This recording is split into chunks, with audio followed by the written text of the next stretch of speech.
Today is Beis Tammuz, the yahrtzeit of Reb Dovid Meir Babad, the first son of the Minchas Chinuch. Also, my great-great-grandfather. I come from Reb Dovid Meir, the son of the Minchas Chinuch. He was buried in Tzfas. Hopefully we'll put a picture up of his kever, which is right near the kever of the Arizal.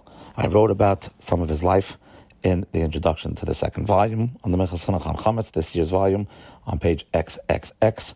I got most of the information from the Gillian Zichron Usher, which has been a tremendous source for many of Simcha in my life.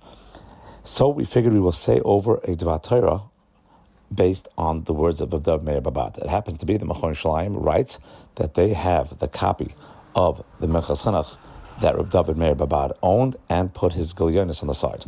So we will say over something from him on his yahrtzeit. Might not be relevant to the parsha, but relevant to the date. There is a idea relevant to the Korban Pesach that is applicable in many cases. It happens to be that the Korban Pesach is unique. It is slaughtered, geschachten, on Erev Pesach, after yahrtzeit, but the meat is not to be eaten until the night of Pesach. That's technically the next day, when it is the 15th of Nisan, because it has a separate date for when the shechita is to occur and when it first can be eaten. It creates a set of questions that come about. One of the more famous ones is a debate in the Gemara.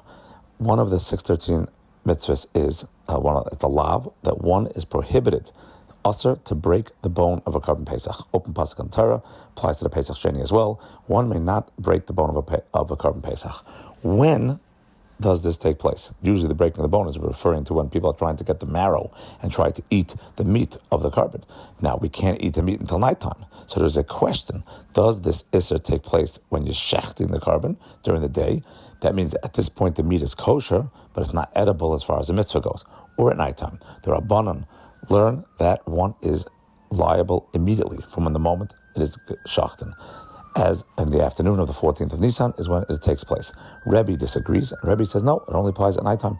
Only once it becomes Pesach night, when you're allowed to eat from the meat. As you're allowed to eat from the meat, it now becomes usher as well to break the bone.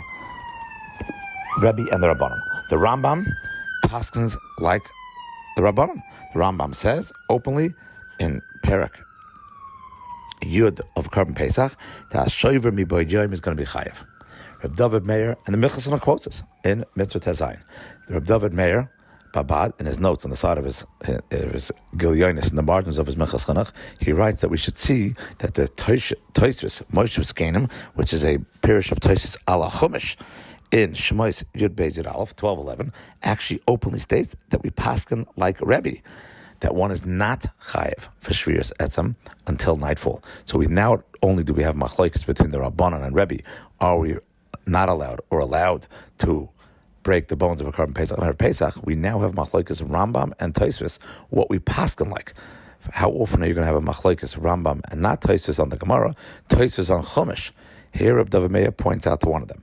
The later Achronim point out that it makes sense that the Tosafos ala Torah would paskin like Rabbi, that it is allowed during the day, because if you read the Gemara Pedal and Beis and Pesachim, later on the Gemara quotes Rabbi Shlokish, and we're not going into it now, it's difficult to understand it. And Tosafos on Pedal and Beis, the last Tosafos says that Rabbi Yochanan and Rabbi Shlokish are arguing according to Shittas Rabbi. So if the Tosafos and Pedal and Beis is learning that Rabbi and Rabbi Yochanan argue according to Shittas Rabbi, it's not far to say that the reason why we will paskin like Rabbi, because Rabbi Yochanan and Shlokish seem to be debating in Rabbi Shita, that means they hold of it. Again, the Rambam says we go like the Rabbanan. So hopefully it should be an aliyah for his neshama. It was a quick idea. Shkoyach.